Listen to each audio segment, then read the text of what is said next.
1, 2, 3. Okay. I know I'm a little late. Oh gosh, I didn't do a volume check. Okay. Yeah, as you may not be able to tell, or maybe you can. Running a little late today, trying to get things all in order. Loop, random, good.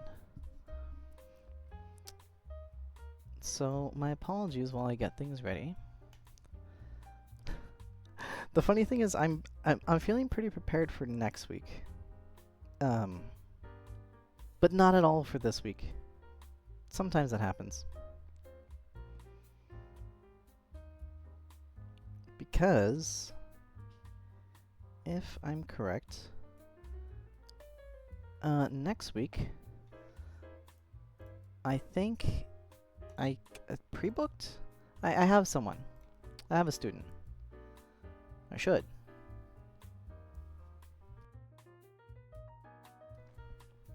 But for this week, I do not. And on top of that, I also do not have a lesson plan. So this might be pretty janky. Well, more janky than it normally is. Okay, let's load this up.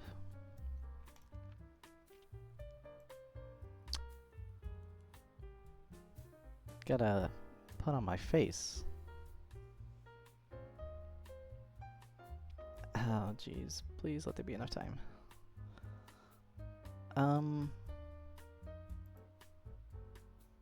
Alright.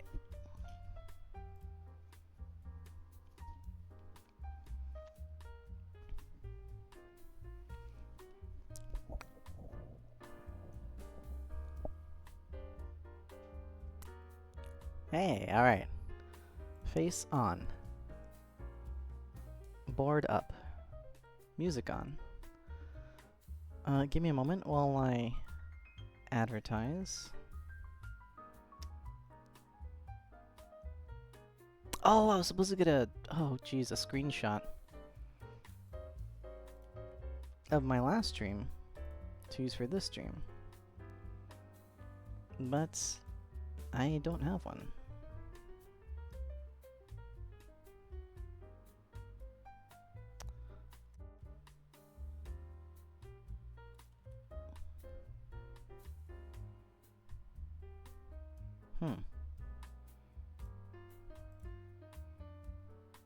Am I live? Okay, I'm live. Let me just put up the sign. Sorry. Vtutoring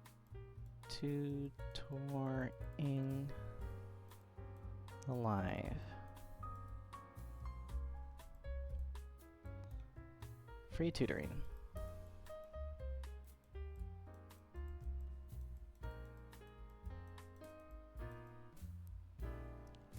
Yay.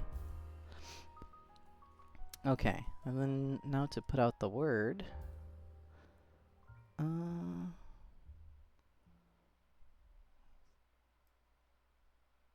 What is today's lesson on?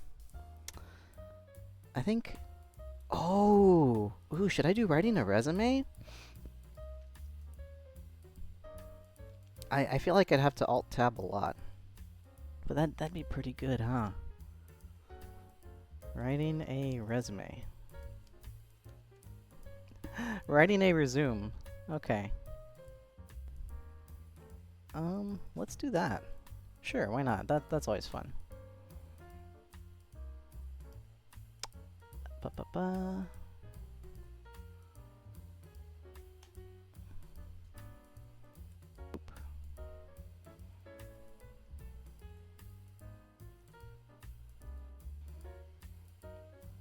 And okay, writing a resume, have my link. Yeah. Okay, also if anyone's chatting, I'm sorry. Looks pretty empty now. Okay. Is that good? I don't know.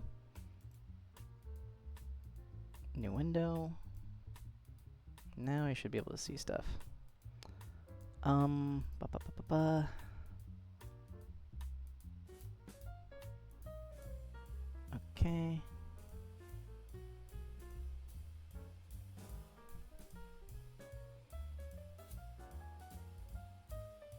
Hmm.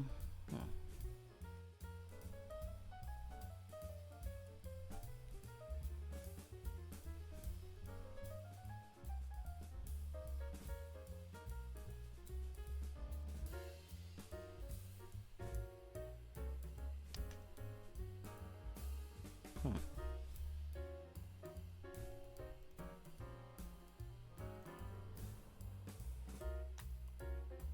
Got it. Again, apologies for the silence. What I'm doing currently is I'm trying to advertise for my stream tutoring thing. Today's lesson is on writing a resume. Yes. Reply. Okay. Still got 30 seconds on one of these. And while I am waiting for my word to get out, let me find let me find my resume. Do I have it? 2024. Wow. Almost a month. Almost a whole month since I worked on this. How does it look? Ah, yeah, as professional as the day I wrote you. Okay.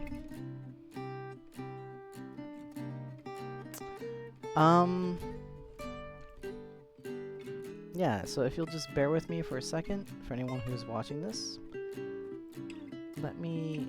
Oh, here we go. Just finish posting about this. And then I should be good to start. Lovely.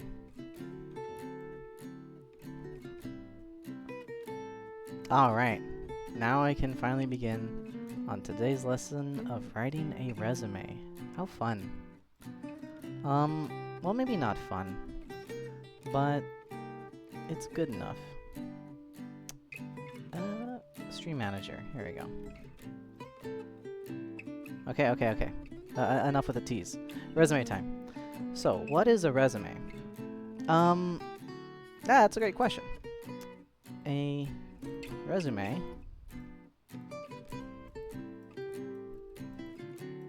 resume.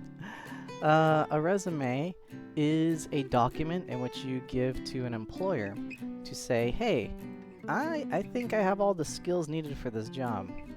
Check out this piece of paper. This is what I got for you. And they'll be like, does this look like a hat? Looks like a boot. And they'll be like, sure, why not? Or no. You could think of it as kind of like a stat sheet. If I'm using video game terms correctly. And like a stat sheet, it would tell the employer, or the person that you're seeking employment with, basically what you can do, what you have done, what your skills are, what your expertise is. I know it sounds like a bit redundant, like the words I'm using, but it's like, it's kind of like how like the int stat is different from like the wisdom stat, you know? The expertise with a program is different from the skill of utilizing that program, if that makes sense. Like say for example, you are a shelf stocker, and to use the equipment to stock shelves, if there's specialty equipment, that's one thing. But then also the locations and items and things that you actually shelve is something else. Sort of like that. And the resume is part of the application, job, career. I don't know. Do they use resumes in dating? Is that a thing? Is this like, hey, I'm here, I'm trying to have some romance. These are my stats. This is how many times I've done things romantically. What do you think? Probably not. It'd be a bad idea, I think, to use resumes as a stat sheet. I mean, sorry, resumes as a dating tool. Or I don't know. Maybe it would be good. But then you'd like be playing the game. You know how people play the game with profiles. Anyways. Whoops. Didn't mean to do all that. So more on the resume part. It's part of a package of the application process. Because first there might be something different. Like there's the actual application. Let's go with the generic kind of online application. So there's online application.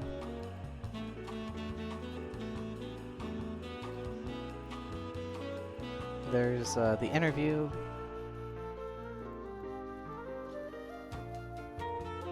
There might be like a statement of qualifications.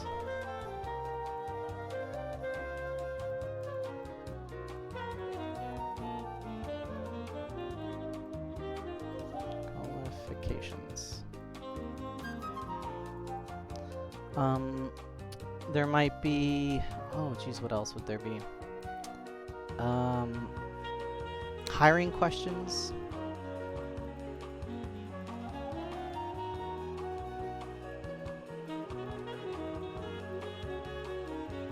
And so all these things are parts and pieces of applying for a job.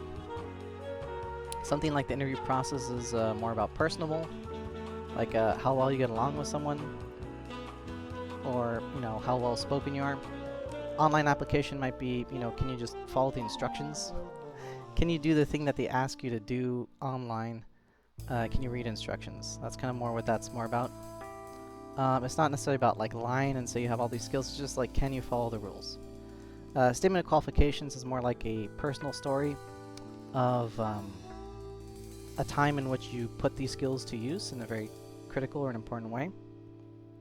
Hiring questions might be pre-questions where they actually ask examples of like, you know, when was the time you did X? When was the time you did Y? And that's more like statement of qualifications, but here is kind of more like a single expanded one, where here is more like, I don't know, maybe 5 different examples, and is, you know, less detailed. I think. I could be a bit wrong because statement of qualifications have changed a bit. So let's just leave that there. Because now they do, I think they do more hiring questions now instead of statement qualifications, to get a more broader picture. But the resume is kind of just like the plain old stat sheet. If you ever played like an RPG game, Dungeons and Dragons, I guess, something like that. It's your character sheet. It says your name, where you're from, and actually, okay, I'm gonna Alt-Tab a little bit, so my apologies if the screen kind of blanks out a bit. But what you would have is something like name, contact, and general location.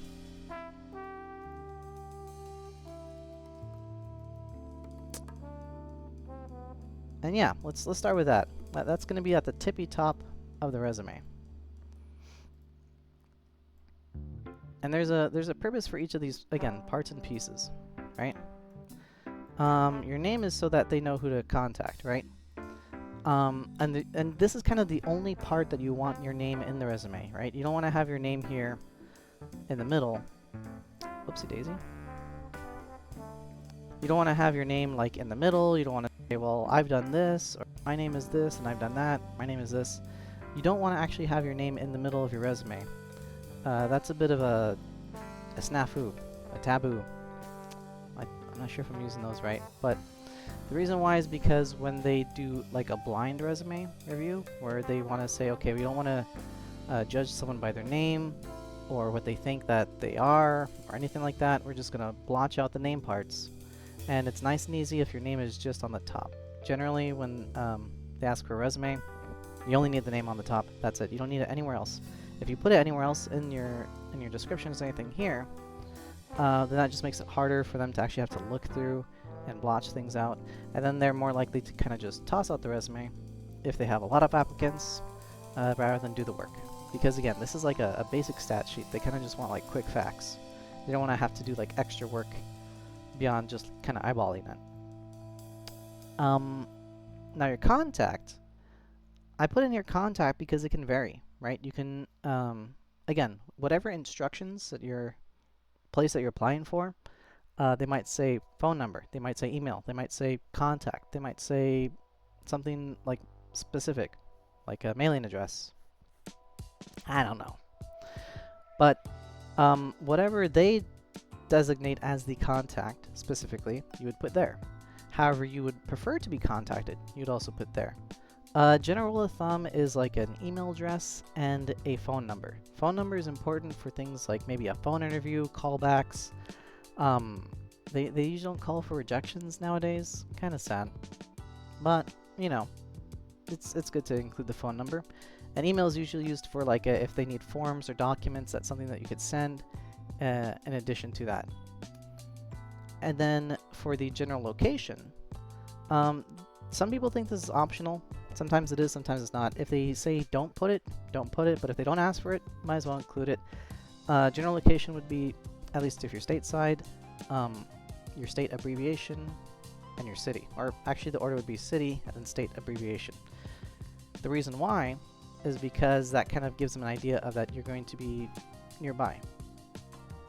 If you are, let's say, in another state, or maybe they have issues where maybe they say the work is type of telework, they might think, well, is this person living in another state and just, you know, throwing their hat in the ring? Like, how close are they really? Are they able to come in for an interview? Is it going to be a big hassle? Sorry, I gotta slow down. Talking a little fast. I'm weirdly excited about talking about resumes, but only because I spend a lot of time working on this kind of stuff. Free time. Okay, so general location would kind of give the person in the position that you're applying for an idea of how close you are to the workplace. Again, not necessary, but very helpful if you want to kind of let them know that you're able to come in regularly. If you are someplace that's maybe more than, I don't know, half hour to an hour drive away, or you know, if you don't drive, maybe commute or bus. If you feel like maybe it might take too long to get there, or it's like too long of a drive, and you don't want them to know that you're like, you know, hoofing it for like 2 hours every day, then you can avoid the general location. It's optional. Because again, the only things you want to include here are flattering things, right? Truthful things, for sure, but things that would kind of help you stand out and be noticed. Now, a bad way to stand out is fonts. Typically, you want like one or two types of fonts. It'd be either Arial or Times New Roman. And again, for the places I applied for, they actually specified what kind of font they want, what the size and everything, color even. If they don't specify, you know, your best bet's probably Arial, but then also like, you know, Times New Roman is also okay. The reason why is because if you use like different kinds of fonts, it would be kind of difficult to read quickly. When someone's looking at a resume, they're not trying to read in depth. They're not trying to kind of think too hard as they're reading this sort of thing. They just kind of want to quickly scan it and just say, okay, I'm looking through all this. All right, good, next one.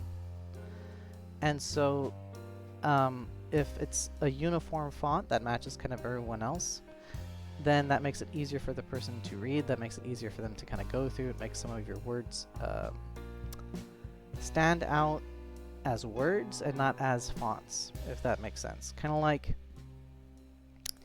the difference between like a car that stands out because it drives safely, if you see a car driving, and the difference between a car that stands out because it's like lime green, right? You don't want to stand out because you're lime green. You want to stand out because you follow the rules of the road, because you did the right thing, because you listened to the instructions. That's a huge thing. I don't know how many times I've heard stories and nightmares and hiring practices or they have very specific instructions on how they want the resume formatted, with either a specific font or maybe a specific size or something like that, and or specific types of information. And that is kind of what will sort through a lot of the chaff. That kind of cuts like half or more of the people out. So if you could just follow the instructions, hey, you're in good company, right? That's pretty neat. Oops. But if you can't do that, then you're kind of already out. Sorry about the wiggling. Okay. Now, there's fonts, and there's the other parts of it, right? And I'll kind of do just a brief general outline of the other parts of the resume. There's a summary,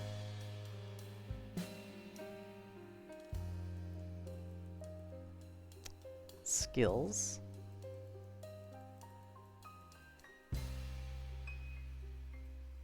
work history,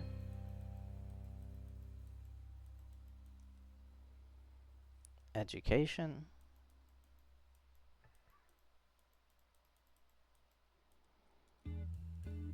certification,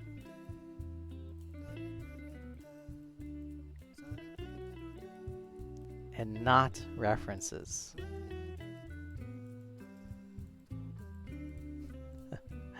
So the reason why I say not references is because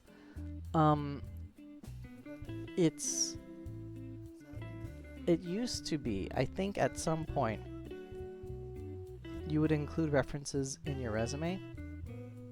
Nowadays, though, it's considered bad practice to include references in your resume. They want the document to be as airtight and as concise, maybe even like one page, right?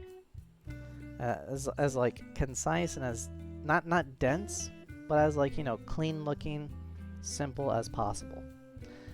References, they add kind of like a blocks of text where you have like the name, you have their where they know you from, maybe like relationship, and contact info.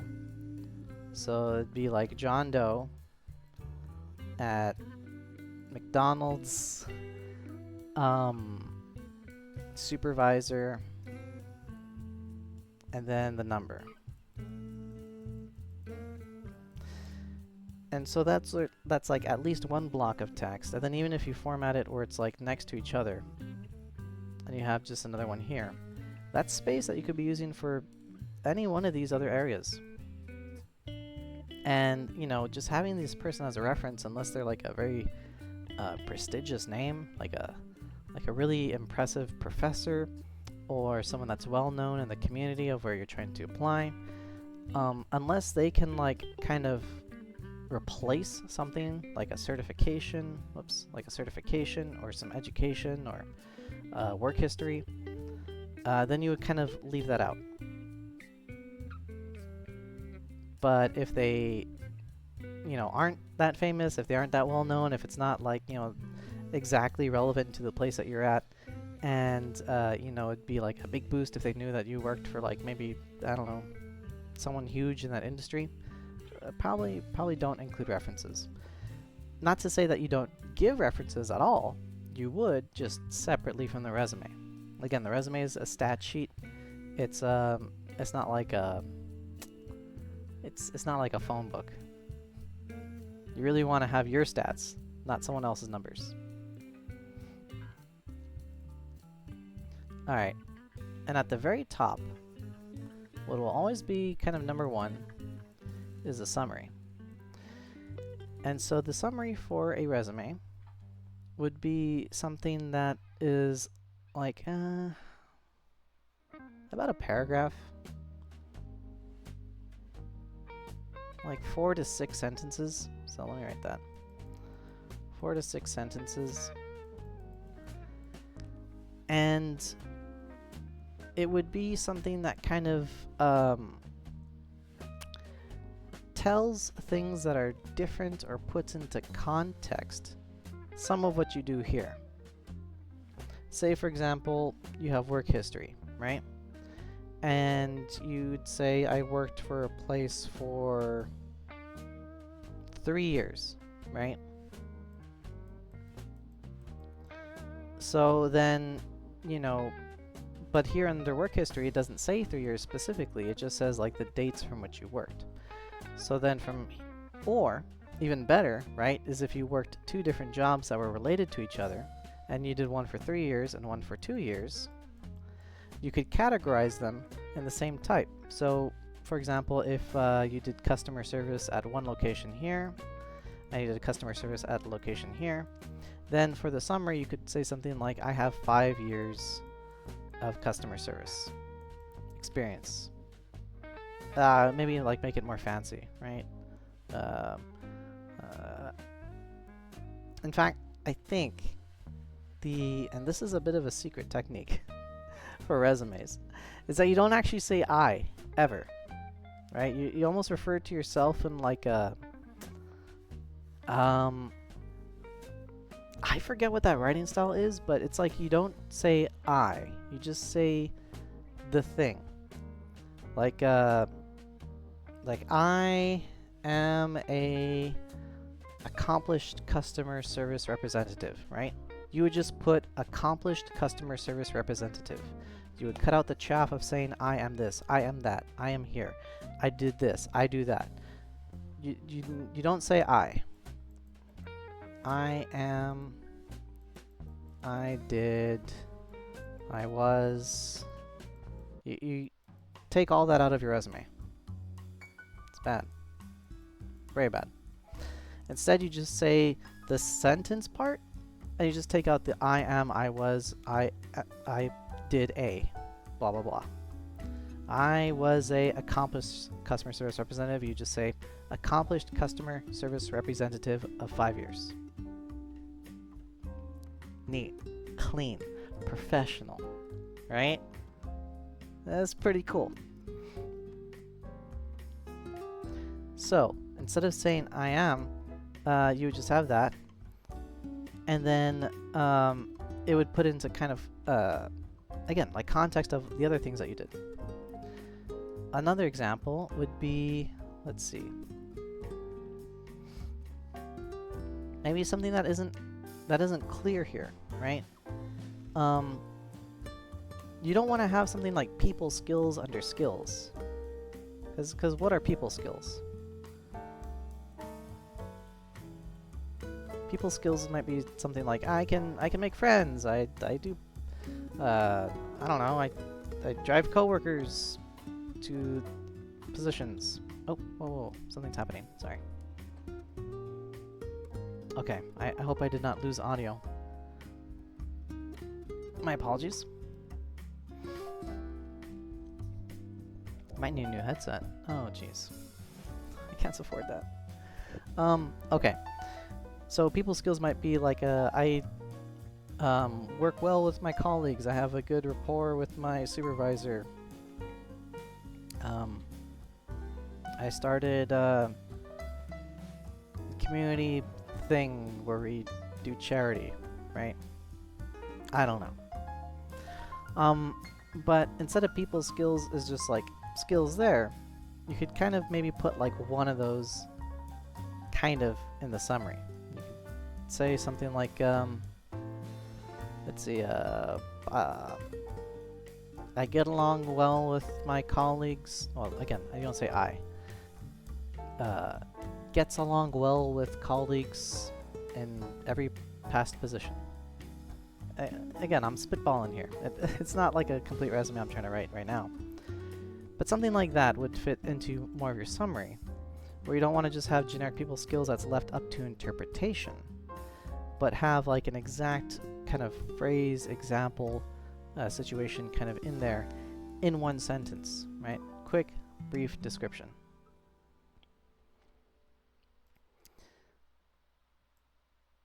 So those sort of things will compose your summary, and you would draw to expand on each of these points, on skills, on work history, on education, on certification, not on references.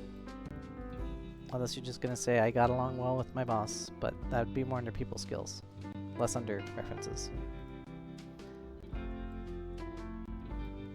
And for these other parts, they can kind of swap. Now again, it depends on what the application process demands, right? If they say they only want certain categories, if they say they only want a certain structure to this, follow those rules first. Don't try to be like a loose cannon, a rogue applicant, and just say, yeah, no, I don't need the rules. Check out my awesome, glitter bombed resume. Nah, that's not gonna cut it, unfortunately. The rules are there to let them know that you can follow whatever instructions that they give, even if they're kind of dumb, right? Even if they say only include a summary and don't include any of this. If that's what their rules are, then hey, just do it. Because sometimes when you work, they ask you to do dumb stuff that doesn't make sense, but it might be there for a reason. Give them the benefit of the doubt, you know? So, all these points, though, are pretty interchangeable. Not like replaceable, but you can switch the order in which they appear. And you want to have like your strongest points first and your weakest points last. So, say for example, you're applying for your very first job and you have the unfortunate circumstance of having 0 work experience. Then your work history, yeah, you could put that at the very bottom, right? It'll just be like one sentence and maybe say something like, I don't know, volunteer work. Volunteer work is actually fantastic to build up work history. Maybe some kind of teacher aid thing. Some kind of, yeah, volunteer work, something that you did for free, some kind of internship. If that's your weakest thing, if that's what you feel like you have the least amount of experience in and it's not totally relevant to the thing you're applying for, just put that on the bottom. Include it, but, put everything else above it. Sell your strong points first. On the flip side, if your work history is that you have worked for years in this type, well, I mean, if you worked for years, then you probably know how to do a resume. I don't know who would kind of come to this kind of thing and say like, yeah, Vtutor 8. I need to listen to this guy. I've only been in my position for like 10 years. What am I doing wrong? But yeah, if you were in that case, then work history might go to the very top because, that might be your strongest suit where you have just like this very long, storied work history of all these places, all these relevant careers, and then you're just going on to the next step. Very cool. Hey, good for you. Very good. Again, same thing with education, right? If you graduated from a prestigious high school, college, graduate school, whatever, then you want to have that a bit more near the top, the better it is, right? But if it's kind of your weaker thing, then you put it near the bottom. Same thing for certification, skills. You kind of don't want to have skills at the bottom. Even if you have like great work history, even if you have a great education, you kind of want to keep skills around the top, like 2, maybe the third one. The reason why is because skills is super important. And I'll get to that in a bit. In fact, I think I should get to that right now. So skills kind of used to be just your ability to do things. And then they had a separate category for what those things were that you used to do with. So, say for example, if you have the skill of time management, right? And then you used a particular clock in, clock out software tool punch card thing. those would have been two different things. But now it's kind of lumped into one category, where on one side you would have, you know, time management, and then the other category would be the exact equipment with which you have experience with. So let's just do punch card. Yeah. Old school. And again, with this kind of thing, they might be like, well, how is time management a skill? You kind of expand that in the summary, where maybe you could say, never had a missed or late day after 20 years of working, right? That's a fantastic thing to put in the summary if you have it. And that kind of highlights the, oh, okay, time management, yeah, because they said in the summary, that sort of thing. They have used this equipment, and this is kind of more harsh. You know, punch cards you can't like fiddle with. You can't pretend as if you didn't punch it in. It's kind of hard pressed into there. So if you can say you've been there on time or early for like many, many years, wow, that's really impressive, right? That sort of thing. And then you could also combine it. Again, it's not just like you could say time management, right? And then you could say punch card. You could also say time management with, and then you say like whatever punch card thing you use. System.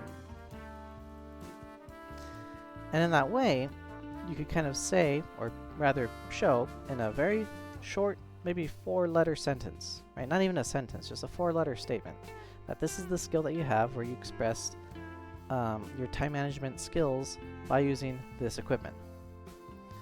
I think that's a pretty good example.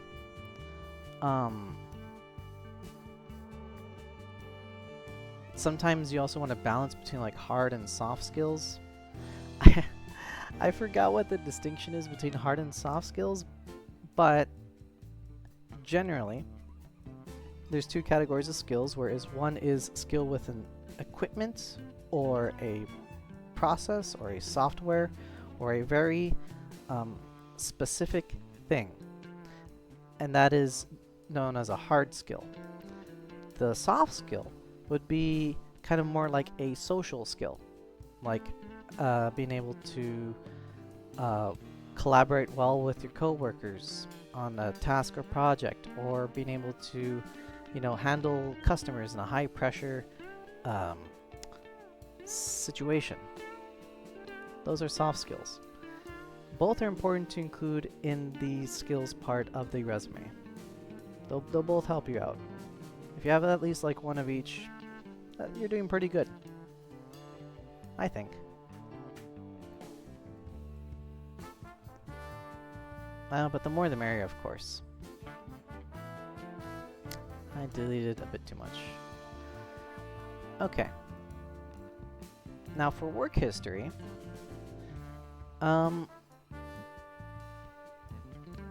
this is something where you can, how do I put this? You want to include relevant work, and you want to include flattering work. So say for example, if you haven't had a steady job and you've only worked in a bunch of places for maybe 2 weeks at a time. Wild, I know, but let's give a bit more example. A month, right?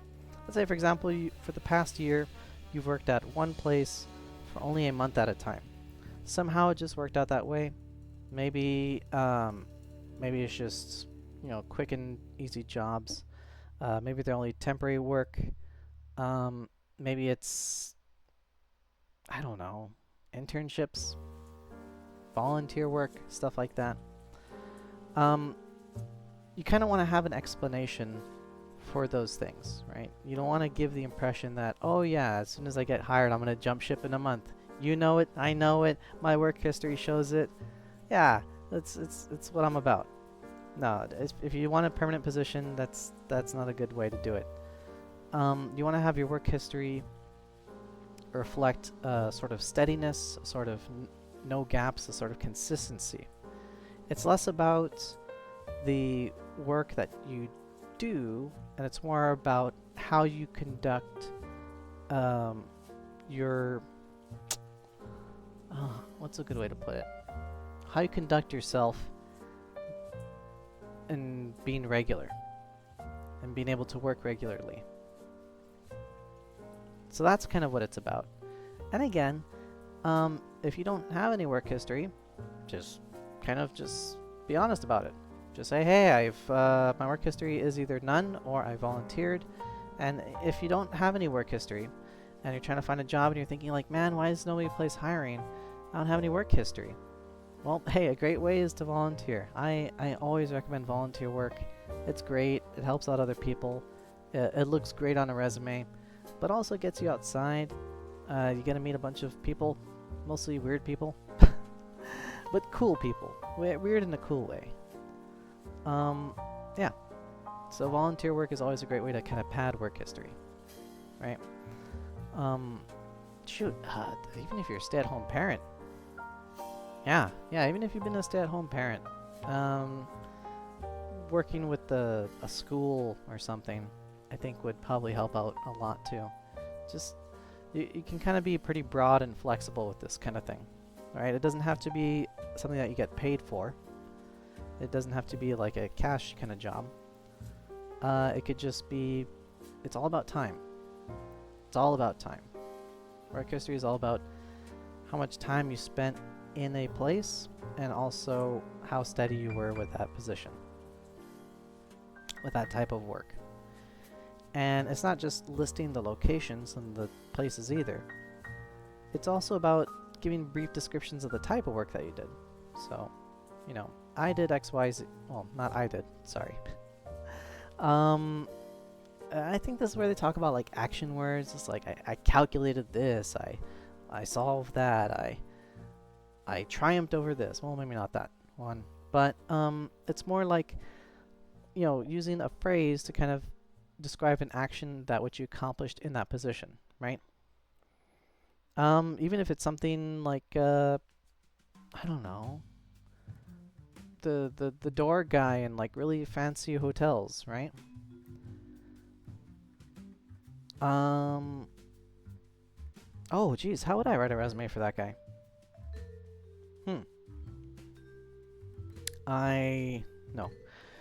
Greeted prestigious guests to provide high quality security.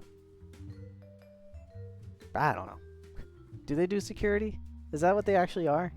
Are those door guys actually not just door guys? They're actually secretly security guards? That'd be kind of cool. That'd be a good gig, maybe. Bellhops? Is that what they're called? Anyways. Yeah. For whatever job that you do, you can always kind of fancify it. Make it, really sell it. Really kind of make yourself the hero of your own story. You know, it's one thing to say, I just sat and I just folded boxes for like 8 hours a day. It's like, no, I provided quality assurance, making sure that the equipment and the boxes in which I was in charge of were properly assembled for long periods of time. Right? Sell yourself up. Really, you know, understand that you're accomplishing something, even if it seems kind of boring. And then for education, that's easy. That I think that's kind of the simplest one. So for work history, you have to have like the name of the place. Sorry if there's screen flickering. I'm just trying to alt tab between these two. Name of the place. So name. No, I shouldn't put name. Organization. Org. Location. Duration. Title. Duration. And then sentences. So the reason I'm going back into work history is because there's a little bit more to it, right? I just kind of give you the brief overview of what it should be, ideally, but like practically, You want to have the organization name. You want to have their general location. So again, city, state. You want to have your title of what you did in that position. They try to sell it up and it's like, oh yeah, you're this big, you know, oh geez, what's a good one? Food quality assurance restaurateur of high renown, right? And you're just like a fry cook. Work with what they give you, right? If they give you a fancy title for your position, put it in there. Don't just say fry cook. Sell yourself. And then sentences about, you know, the work that you did, right? Education is very different, and that is very, very simple. You kind of just cut out the, what is it? You cut out title, because your title would be student. You'd keep org, you'd keep location. You'd cut out sentences, and the duration would be replaced with units. That's it. So education is just, let's see if I can copy this. Org. Crazy. That is really hard to copy. Location. And units. There we go. Units. Maybe if you want, you can include other things. Again, if you don't have work history, then you could include the sentences part right here. If you were a graduate student and you were like a teacher's aide or something, maybe you could include a title here, maybe. Because normally you'd want those things to be replaced by work history, not just have it all under education. But if education's what you got, again, work with what you got. If you have sentences, maybe you can't say exactly like, you know, I passed my class, or no, sorry, passed class well enough, right? Now you really want to like have really stellar things as your sentences, like graduated magna cum laude with the highest honors, while working 80 hours a day walking uphill both sides in the snow from home for 100 miles. Yeah, I mean, okay, maybe not like all those details, but you know, just enough of to kind of if you're gonna include sentences, make sure they like really stand out, right? Because if it's gonna be basically, I was just a student, I passed this class, that doesn't really count. Work history is way, way, way more important than any of that. Because a lot of times, even if you have like, you know, the highest degrees and the highest honors, they just want to make sure that they have someone that shows up and like does things. Whether you know how to do the right thing, that's something that's less important than someone that's actually there and doing it, right? Like you could say, oh yeah, I've graduated the highest honors, I've done all this, but then if like the first day you have like a mental breakdown and you can't take the workload, then that's not good. Don't do that. And they probably had experience hiring someone like that, so that's probably not good either. Alright, next is certification. Certification, that's actually where you might want to put the fancy things, like say, oh, I graduated with these honors. I got this, you know, prize from my job for being Employee of the Month. Maybe, right? So you could put something like Employee of the Month. You could put honors. But what you really want is something that's like a hard certification, right? This is like a hard skill. You want like OSHA certified. You want like tool certified. You want to have like certification for maybe like an actual thing that provides a document through like a third-party organization, right? First aid. Yeah, first aid certification. Something like that, right? Although I don't know if I mean if you're applying for like a lifeguard, yeah, first aid certification, that'd be huge. I'd put this way up there. And this is one of the things where, you know, if there's not a lot of certifications for this position or for this type of work, then, you know, there's only so much you can do. But if it's something that's relevant, like either with a tool or a skill, something that you can have certified, if you have an employee development department, they might have like some ideas on certifications that you can get for your position that you're trying to look for, or for the career that you're trying to look for. The EDD, they can probably give you the hookup on getting the right certifications. And yeah, the more relevant that is, the more kind of higher up you want it. So like, yeah, say for example, if you want to apply for a lifeguard, right? Work history might be the most important if you've done it before. If not, then maybe skills might be really important if you've done it before. But then if not, and you're just kind of brand new, then certification you might want to put up there. If you've, you know, are certified in certain ways. Like first aid, I don't know if there's like a swim certification. There probably is. And then for maybe education, I'm not sure. Maybe you could do like a sport instead. Like, oh yeah, I've done like water polo for like 10 years. That sort of thing, right? You might want to put that as education or work history maybe. As kind of a way to sell yourself, to show that you have like the skills to do the thing. And I think just kind of as a last point, you really want to keep this whole thing in one page. And, you know, just like with the writing process, right? It doesn't have to be perfect from the get-go. When writing a resume, it's sometimes hard to kind of dig out things, right? It doesn't even have to be structured. You could just have like a page to start, okay? It's a rough draft. Brainstorming. Just, you know, ideas everywhere, whatever, right? It doesn't have to be perfectly formatted at first. Then once you do the revisions, then you really want to kind of look to clean that up and make sure everything's kind of in their categories and structured like that.